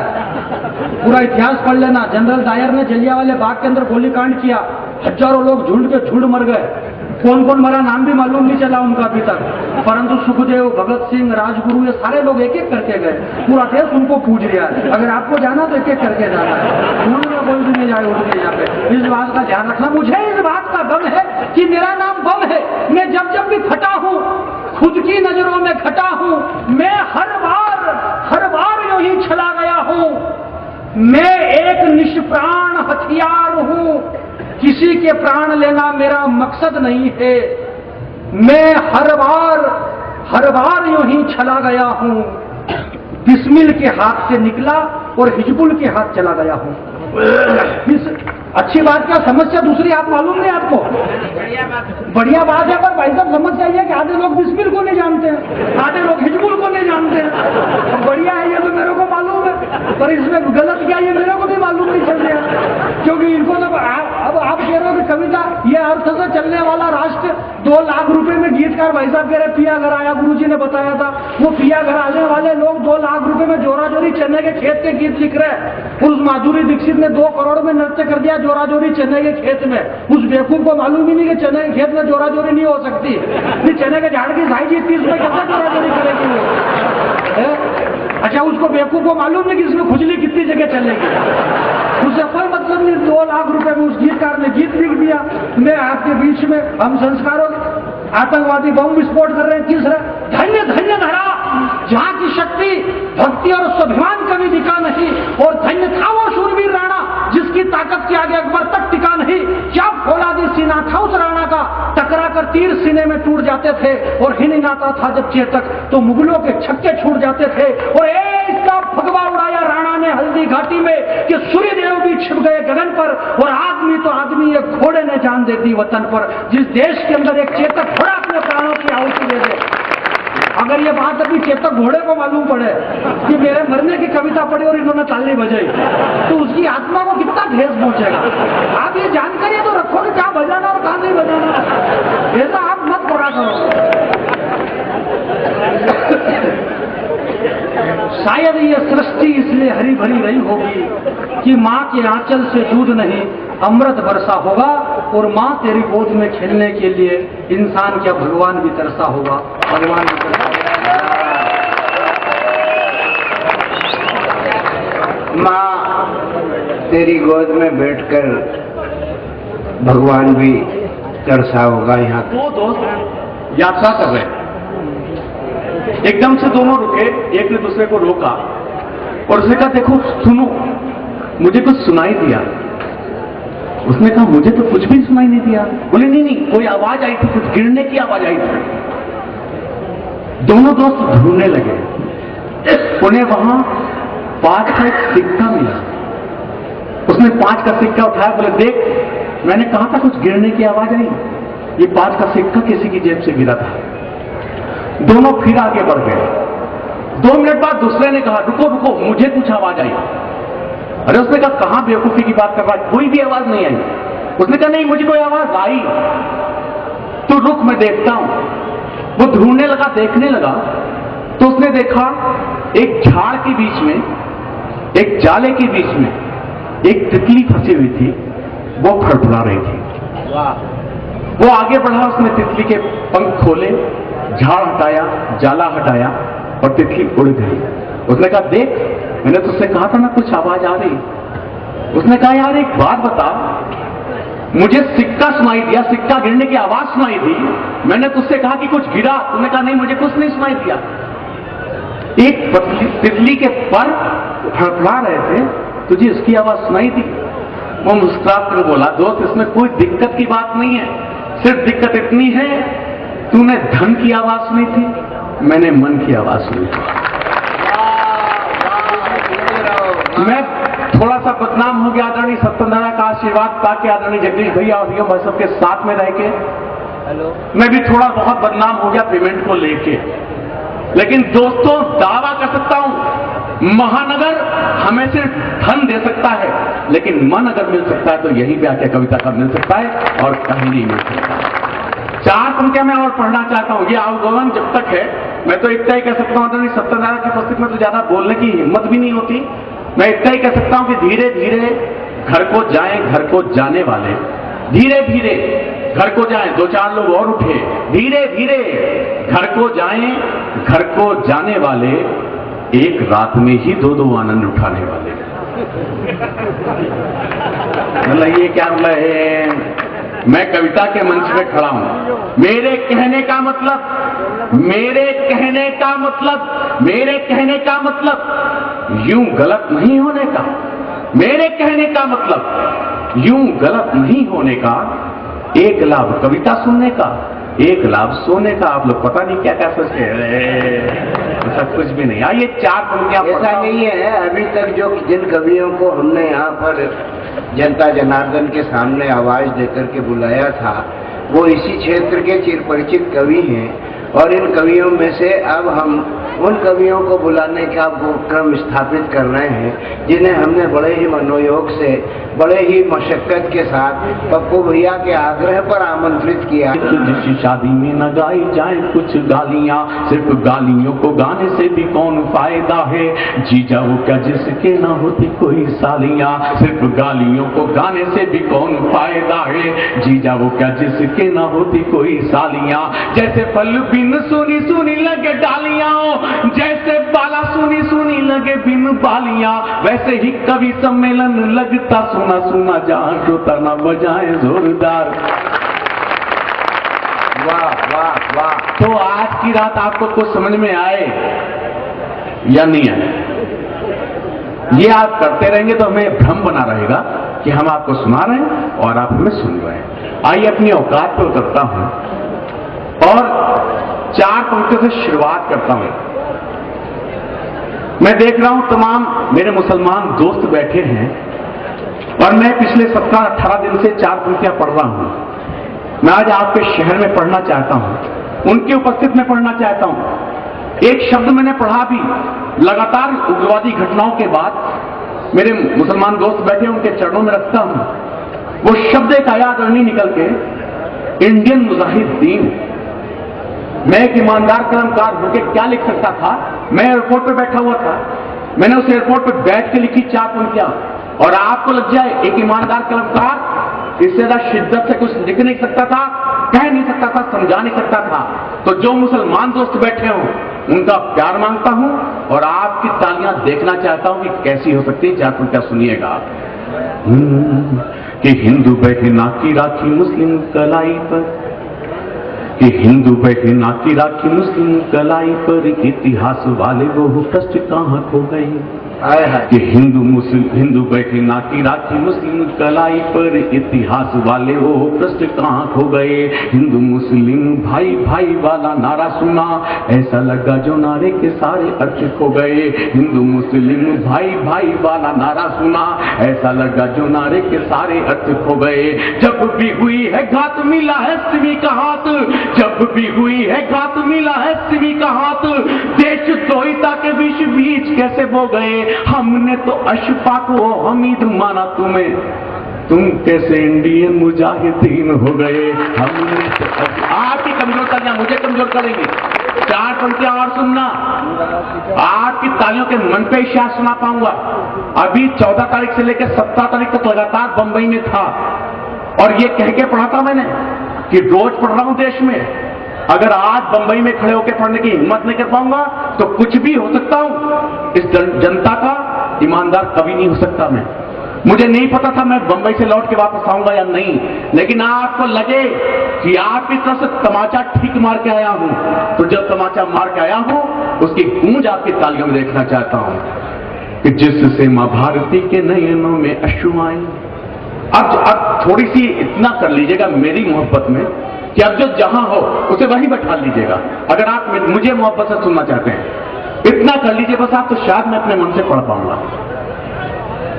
कि जिससे माँ भारती के नयनों में अश्रुआए खड़ा कोई ऐसा दस्तूर मत कीजिए, जिससे माँ भारती के नयनों में अश्रुआए खड़ा कोई ऐसा दस्तूर मत कीजिए। एकता के सूत्र में पिरोए हुए मोती हम, और मंच भी ताली बजा सकता है अगर चाहे तो, कि एकता के सूत्र में पिरोए हुए मोती हम, एकता के सूत्र में पिरोए हुए मोती हम, सूत्र तोड़कर हमें दूर मत कीजिए। एकता के सूत्र में पिरोए हुए मोती हम, सूत्र तोड़कर हमें दूर मत कीजिए। भारत की पहचान शिवाजी का स्वाभिमान, इसे टूटने पे मजबूर मत कीजिए, इसे टूटने पे मजबूर मत कीजिए, इसे टूटने पे मजबूर। अगली पंक्ति में देखना चाहता हूं कितने हाथ हो सकते हैं। इसे टूटने पे मजबूर मत कीजिए। खंड खंड हो चुका है वैसे ही ये खंड देश, ठाकरे जी से चूर चूर मत कीजिए, ठाकरे जी से चूर चूर मत कीजिए,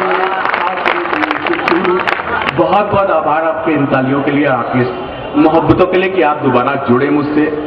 आइए एक छोटी सी कविता सुनाता हूं जो पिछले 17-18 दिनों में बहुत सी बदनाम हो गई, और पढ़ने का मन भी और हक भी दोनों इसलिए बना कि पप्पू भाई ने मुझसे कहा नहीं आशीष भाई हम वो भी सुनना चाहते हैं। तो पहले मैं एक कविता सुनाता हूं जो 17-18 दिनों में भाईजान बहुत बदनाम हो गई, और पहली पंक्ति से ही आप समझ जाओगे मैं कहना क्या चाहता हूं। उसके बारे में बताऊंगा कुछ नहीं कि मैं सुनाने क्या जा रहा हूं, लेकिन हां इस देश की जनता को यह देता हूं जिसके खिलाफ पढ़ने जा रहा हूं।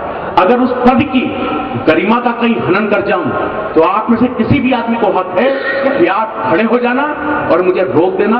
आज 3 महत्वपूर्ण लोग मेरे मंच पे बैठे हैं बड़े भाइयों के रूप में, आदरणीय हरिओम दा, जगदीश भाई साहब और सत्यन दा।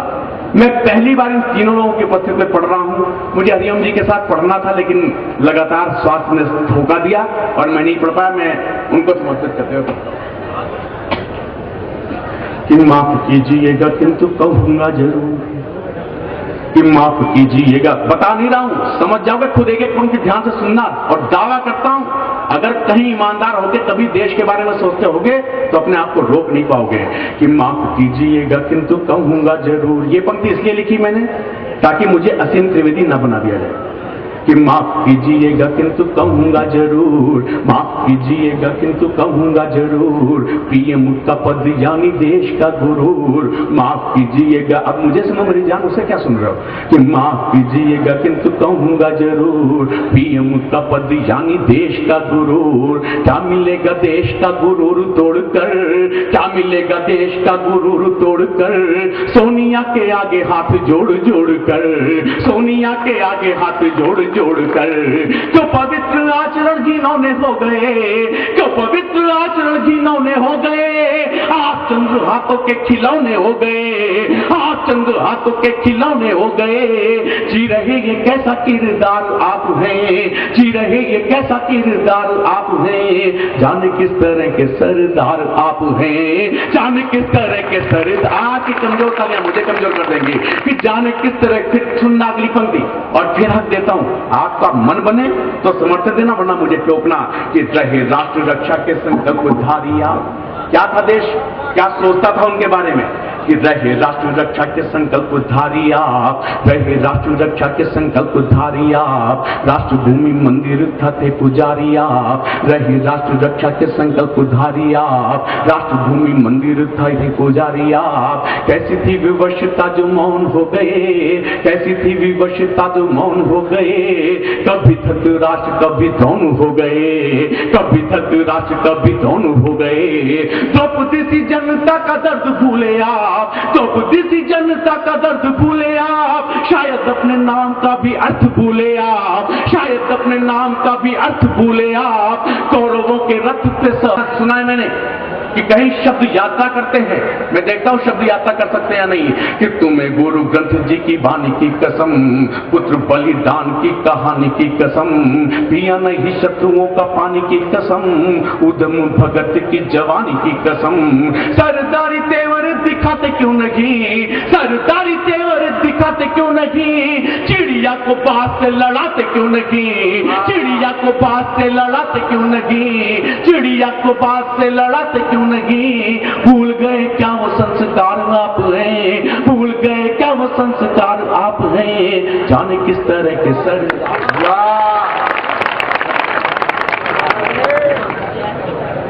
दादा सत्यनारायण सत्तन जी, जिनका आदेश, जिनका हुक्म मुझ जैसी अदना सी छोटी सी शायरा, छोटी सी कवित्री के लिए, मंच की सबसे छोटी शायरा, मंच बहुत बड़ा, हमारे अतिथिगण, मेहमानान और आप सब अच्छे सच्चे लोग, पहली बार मेरी उपस्थिति आदरणीय जगदीश सोलंकी जी, मेरे आदरणीय डॉक्टर हरिओम पवार साहब, परम आदरणीय सत्यन जी, जिनकी दुआएं, जिनकी मोहब्बतें, जिनका आशीर्वाद मुझे हमेशा मिलता है।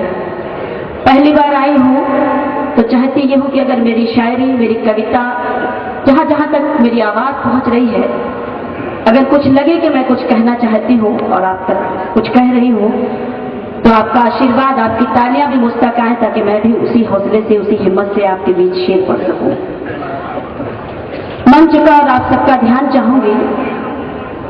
गजल के कुछ शेर से पहले 2-3 शेर पढ़ना चाहती हूँ और आप सभी का आशीर्वाद, आप सबका ध्यान चाहती हूँ। इरशाद, स्वागत। खफा भी होना तो मुंह मोड़ कर नहीं जाना,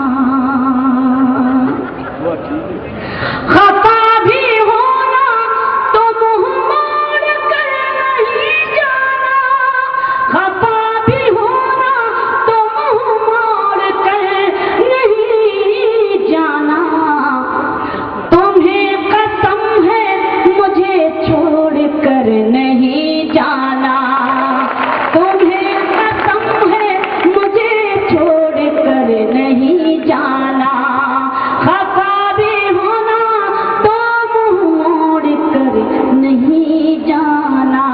शेर पढ़ती हूँ, तालियां आई, लेकिन इतनी कमजोर तालियों से शायद मैं उस तरह से आपके लिए शेर ना पढ़ अभी सकूं। अभी इस पहले शेर पर हाँ। उतने ही लोगों को समझ में आई, बाकी का जब ध्यान आकर्षित हो जाएगा, वो केंद्रित हो जाएगा, तो धीरे धीरे सब समझ में आने लग जाएगा। नहीं दादा, जहाँ आप जैसे इतने बड़े लोग हों, वहाँ कुछ कहने की जरूरत ही नहीं पड़ती, ये इतने समझदार लोग हैं। बहरहाल मैं सबसे छोटी हूँ, इसलिए आप सबसे निवेदन करती हूँ, गुजारिश करती हूँ कि मेरी शायरी से अगर जुड़े रहेंगे तभी मैं उस तरह से आपके लिए शेर पढ़ सकूंगी। एक शेर पढ़ती हूँ, देखिए। दिल आईना भी है, मंदिर भी है, तेरा घर भी,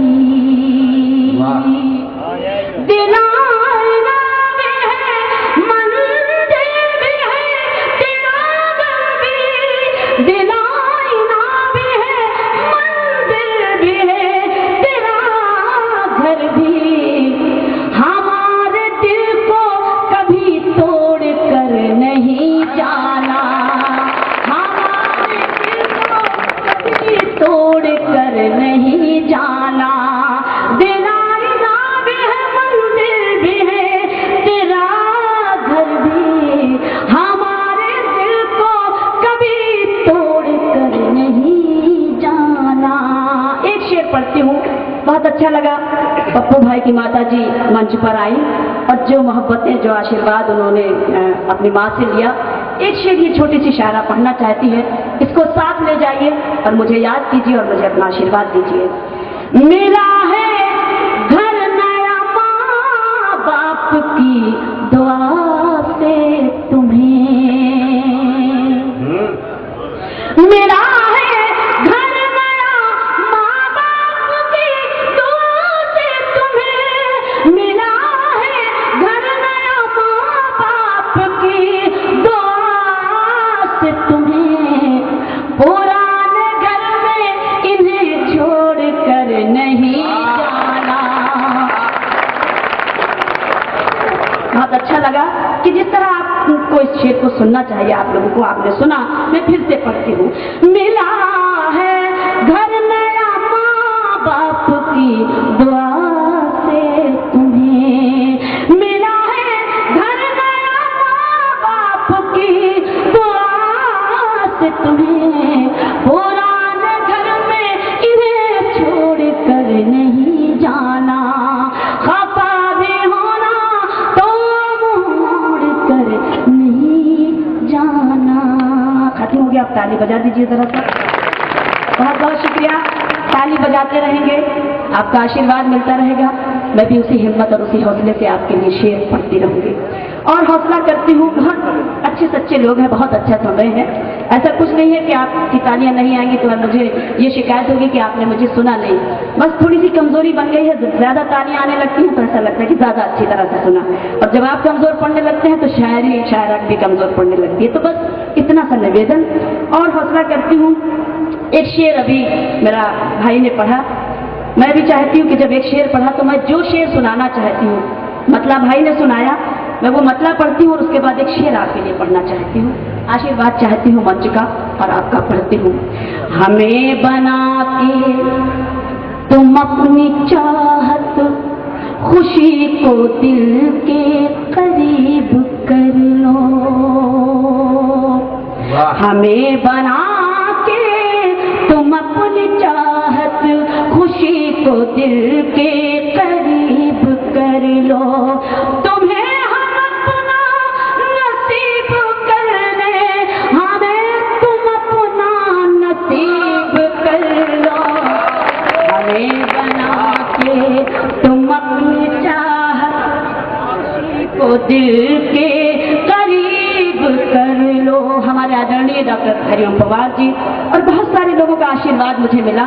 मैं शेर पढ़ती हूँ, उनकी तरफ से आप सबके लिए शेर, अगर कुछ कह रही हूँ तो आप ये शेर भी साथ ले जाइए।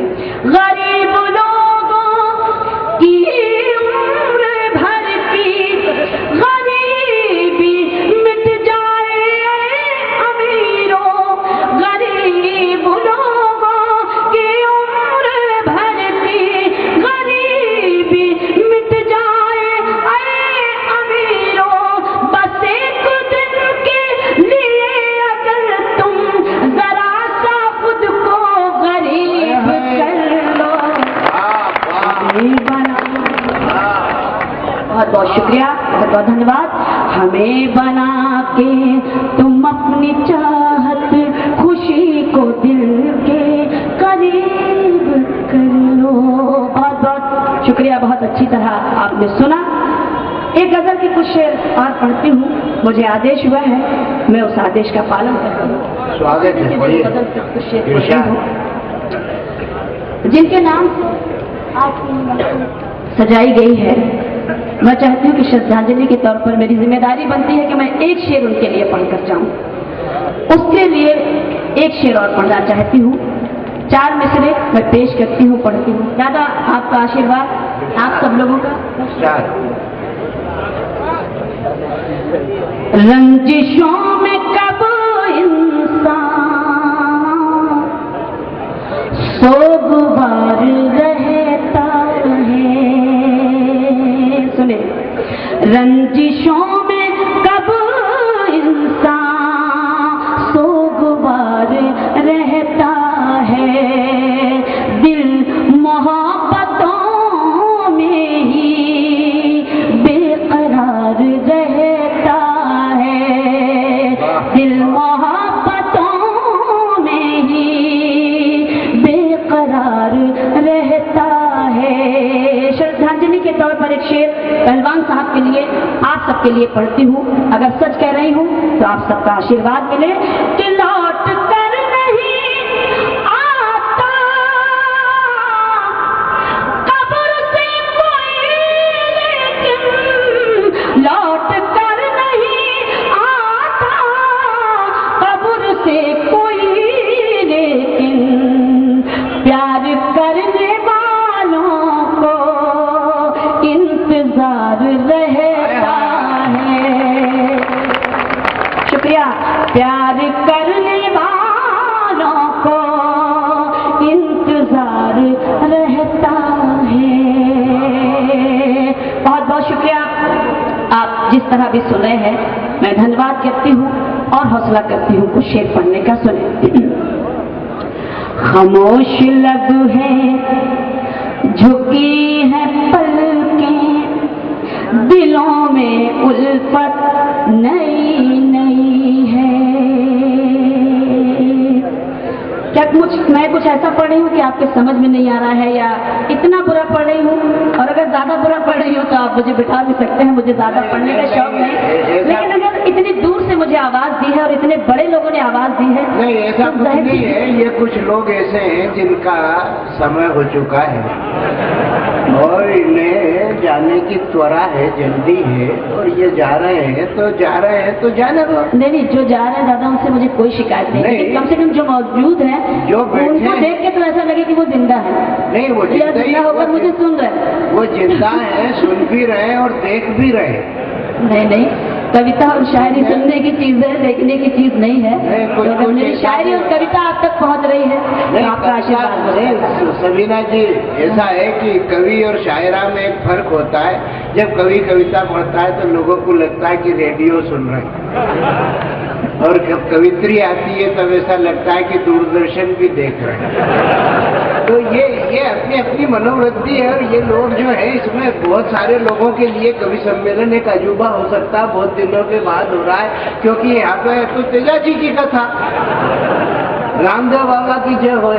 अब यहाँ पे इतने सारे लोग बैठे तो बहुत सारे तो ये देखे कि कोई मजमे में है कहीं, बोले एक हरा पीला बैठा है, काला पीला बैठा है, तो उसको देखने के लिए आ जाते हैं। जो सुनने के लिए आए वो बराबर सुन रहे हैं और तालियां बजा करके कविता का सम्मान भी कर रहे हैं। और यहाँ पर बैठे हुए लोग तालियां बजा करके सम्मानित करें कि वह सबीना अदीब को सुनने के लिए बैठे हैं।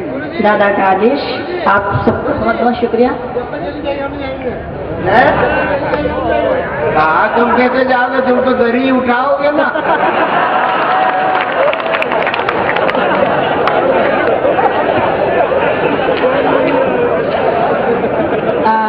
एक बार मुझे अपने तालियों से मुझे आदेश दे दिया, मुझे इजाजत दे दी, ताकि मैं अपनी गजल के कुछ शेर और एक गीत आपको छोटा सा सुनाना चाहती हूँ आप सबके लिए। मैं चंद शेर उस गजल के पढ़ती हूँ, उसके बाद वो छोटा सा गीत देखिए। खामोश लब है, झुकी है पलकें, दिलों में उल्फत नई नई है, अभी तकल्लुम है गुफ्तगू में, अभी मोहब्बत नई नई है। खामोश लब है, झुकी है पलकें, दिलों में उल्फत नई नई है। शेर पढ़ती हूँ।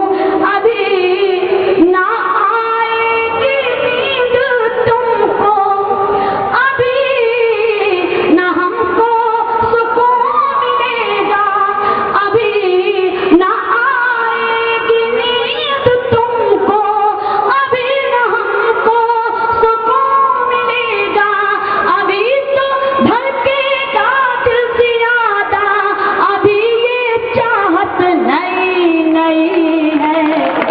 खामोश लब है, झुकी है पलकें, दिलों में उल्फत नई नई है। एक शेर पढ़ती हूँ और आप सभी का ध्यान चाहूंगी, जहाँ जहाँ तक मेरी आवाज पहुंच रही है ये शेर मैं पढ़ती हूँ, आप सुने। जो खानदानी रईस है वो मिजाज रखते हैं नरमा अपना, जो खानदानी रईस है वो मिजाज रखते हैं नरमा अपना, तुम्हारा वही जो करता रहा है, तुम्हारी दौलत नई नई है। खामोश लब है, झुकी है पलकें, दिलों में उल्फत नई नई है। एक शेर मैंने अपने मंच के लिए लिखा। मैं अपने मंच पर ऐसा देखती थी कि हमारे सीनियर कवि और सीनियर शायर बैठे होते थे, जूनियर आकर उनके आगे बैठ जाते थे। हमें ऐसा लगता था कि हमारा कल्चर खत्म हो रहा है कहीं ना कहीं। ऐसे लोगों को मैंने अपने शेर में जोड़ा है। मैं आपके लिए ये शेर पढ़ती हूँ, देखिए। जरा सा कुदरत ने क्या नवाजा, जरा सा कुदरत ने क्या नवाजा, कि आके बैठे हो पहली सफ में, जरा सा कुदरत ने क्या नवाजा, कि आके बैठे हो पहली सफ में, अभी से उड़ने लगे हवा में, अभी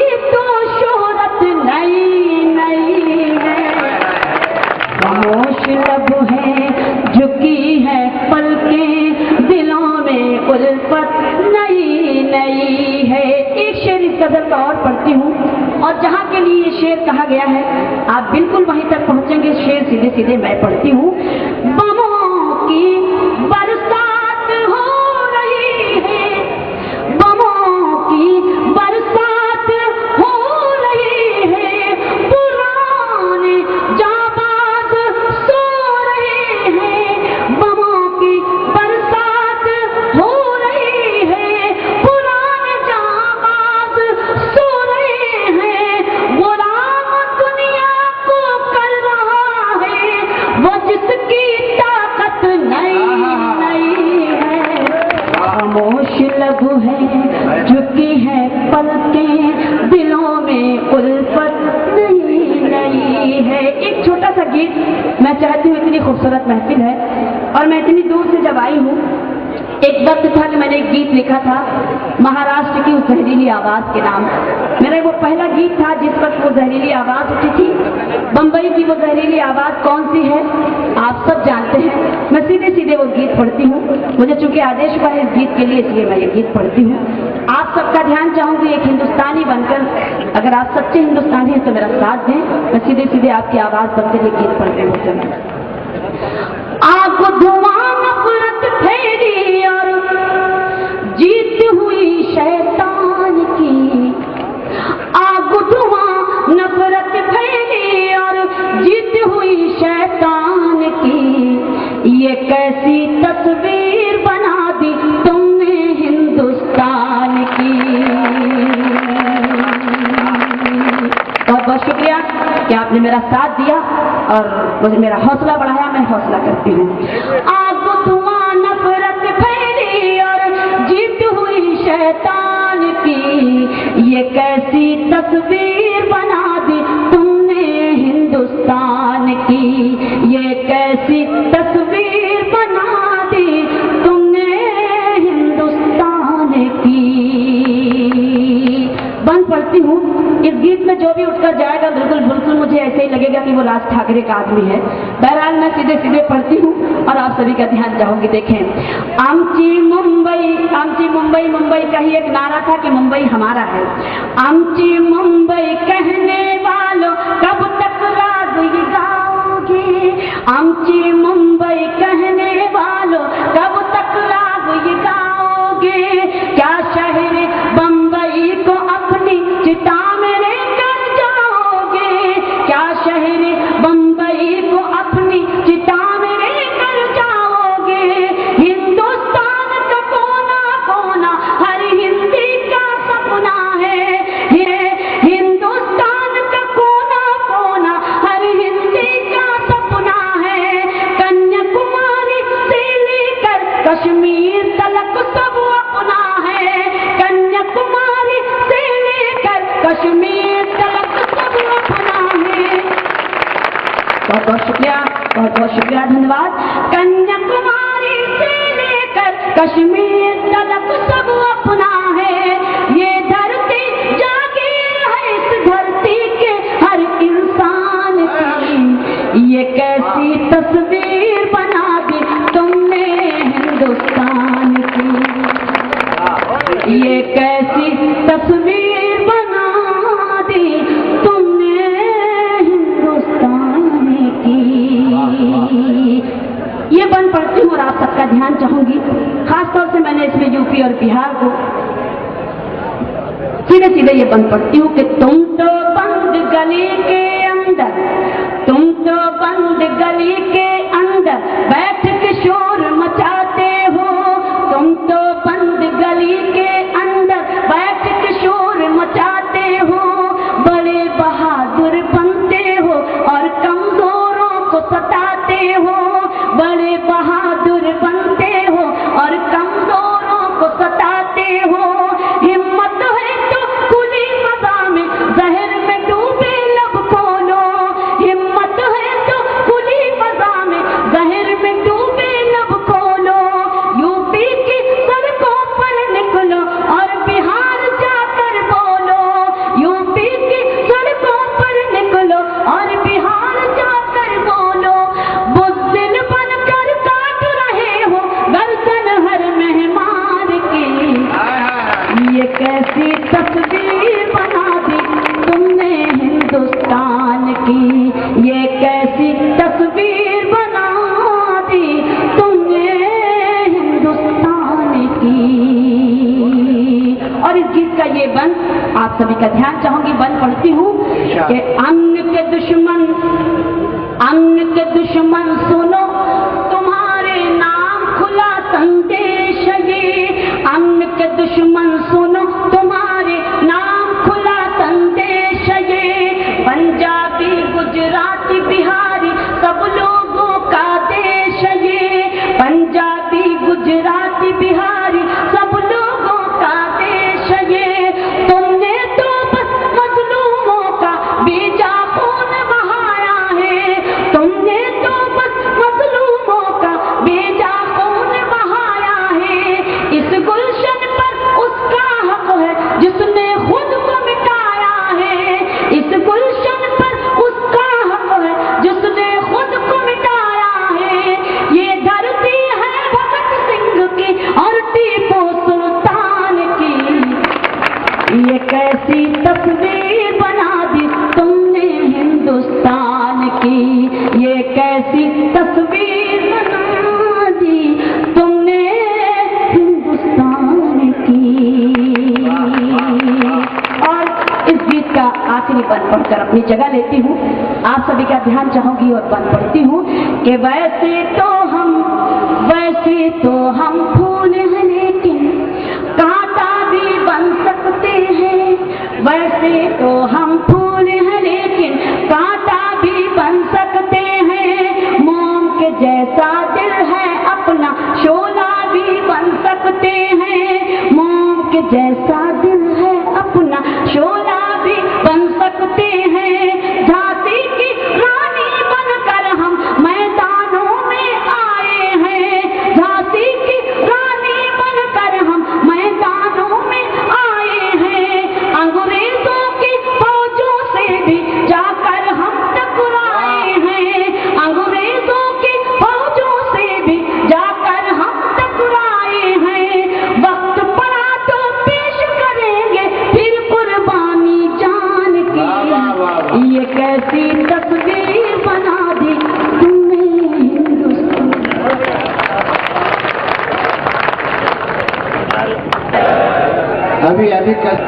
अभी कसर है। अभी 2 अध्याय और हैं और 2 अध्यायों को पढ़ना बहुत जरूरी है। ये कैसी तस्वीर बना दी तुमने हिंदुस्तान की। इस रचना को सुनकर के लोग उस तस्वीर को देखने के लिए निकल पड़े। जो निकल रहे हैं मैं उन्हें धन्यवाद देता हूँ। जो विराज रहे हैं वो ताली बजा करके आने वाले के सम्मान में अपनी उपस्थिति करके कराएंगे। अभी तक आप देख रहे थे सफीना जी कविता पढ़ रही थी, गीत पढ़ रही थी, आप उनको सुन रहे थे, सराह रहे थे। ये हिंदुस्तान है, यहाँ पर बड़े बड़े घटनाक्रम हो जाते हैं। 2 दोस्त दुकान पर खड़े थे, पान खा रहे थे। उधर से 2 महिलाएं आ रही थी। एक दोस्त ने उन महिलाओं की तरफ देखा, दूसरे दोस्त की तरफ देखा। उसने पूछा क्या है? अरे बोले यार बड़ी अजीब बात है कि आज मेरी प्रेमिका और मेरी पत्नी दोनों ही एक साथ आ रहे हैं। दूसरे ने भी नजर उठा के उधर देखा और अरे बोले क्या बात करता है यार, यही बात तो मैं भी कहने वाला था। जो बात कहने की होती है कही जाती है, जो बात समझने की होती है वो समझी जाती है। इस मंच पर हम दोनों किस्म के लोग बैठे हैं। राजनीति की प्रक्रिया को लेकर के जब यहाँ पर कवि कविता पढ़ता है तब ऐसा लगता है कि हम एक दूसरे पर तंज कर रहे हैं, लेकिन जो साहित्य है वो किसी को नहीं बख्शता। साहित्य जो है वो यथार्थ का चित्रण करता है। इस बात का अगर कोई सबूत दे सकता है तो वो जगदीश सोलंकी की कविता दे सकती है, जगदीश सोलंकी का काव्य दे सकता है, जिसने हिंदुस्तान के काव्य मंचों पर हिंदी की परंपरा का निर्वाह करते हुए जो भी कहा है सत्य कहा है, सत्य के सिवा कुछ नहीं कहा है। अगर आपने इस बात को स्वीकारोक्ति दी है तो जोरदार तालियां बजाइए भाई जगदीश सोलंकी आपको दी।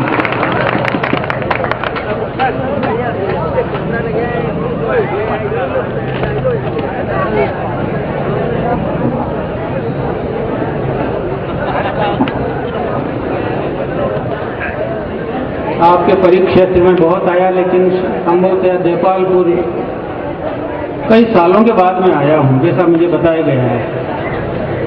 लगे ताली दो, बुरा लगे गाली दो, जिंदे होने का तो पता दो कि तुम जिंदे हो।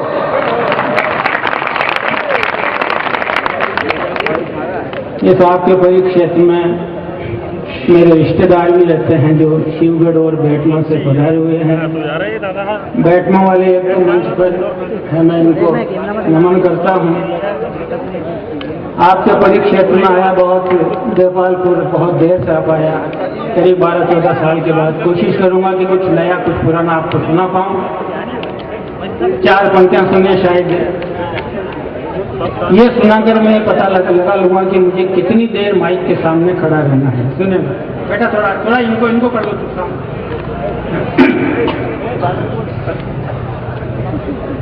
जिसकी सजा तू आज भुगत रहा है, तुझे सजा देने वाले वो गुनाह किए बैठे हैं।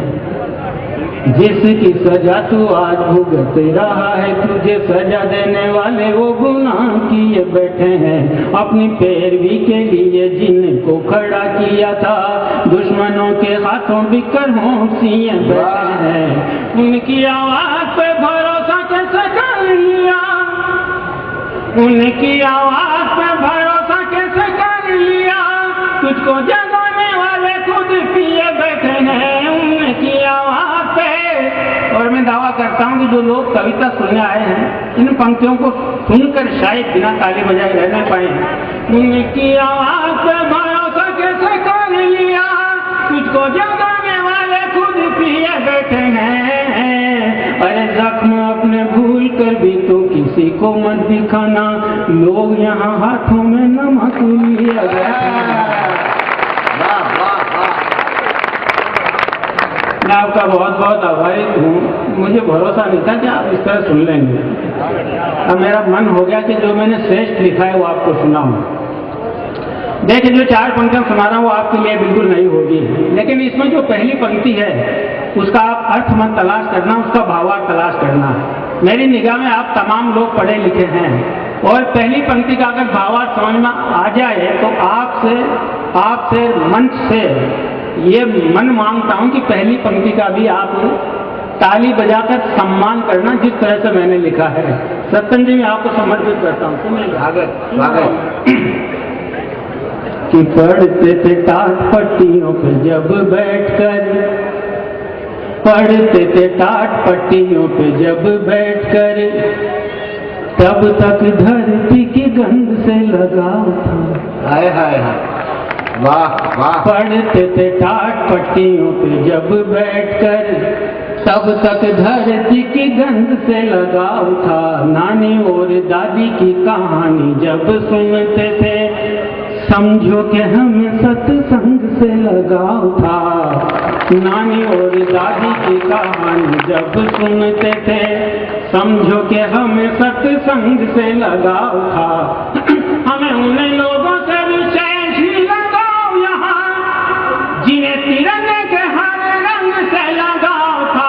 हमें उन लोगों से विशेष ही लगाव यहाँ, जिन्हें तिरंगे के हर रंग से लगाव था। अरे जंग लगी तलवारें ना मिल पाई कभी वहाँ, जिन्हें आजादी की खातिर जंग से लगाव था। जंग लगी तलवारें ना मिल पाई कभी वहाँ। हमने अपने कारोबार किस सलीके से बदले हैं, कारोबार बदलने का सलीका देखना। शुद्ध कविता के माध्यम से बोल के जा रहा हूँ कि कभी जो कबूतरों को दाना डाला करते थे, सुनते हैं अब वो सयाद होने जा रहे। क्या बात। बच्चों के रुदन पर लहू रोया करते थे, अब वो ही साझे में जल्लाद होने जा रहे। नीचे कोयले में आग, ऊपर माफिया का दाग, शहर गांव कस्बे धन्यवाद होने जा रहे। अगली पंक्ति में देखना कि आजादी के बाद हमने कितनी तरक्की की, हमारी तरक्की। नीचे कोयले में आग, ऊपर माफिया का दाग, शहर गांव कस्बे धन्यवाद होने जा रहे। अरे सन 47 में आजाद हो गए थे, अब AK-47 बर्बाद होने जा रहे हैं। सन 47 में आजाद, देखिए, शहीदों के बारे में, सैनिकों के बारे में अभी तक एक भी पंक्ति नहीं हुई। मैंने जितना जो कुछ लिखा है इसमें शायद आधा शहीदों पर, सैनिकों पर लिखा है। मैं जानता हूं कि जितना स्नेह सम्मान मेरे दिल में है उतना ही आपके दिल में भी होगा। सुनिएगा, मैं थोड़ी आपसे गंभीरता मांगता हूं और कोशिश करता हूं कि थोड़ा इस तरह की गंभीर पंक्तियां भी आप सुने। कितनी बार समझाए, इनको बीच में मत उठना। कितनी ही बार कह लो, ये सोच के बैठे हुए हैं कि हम तो उठेंगे ही सही। सुनाता हूं।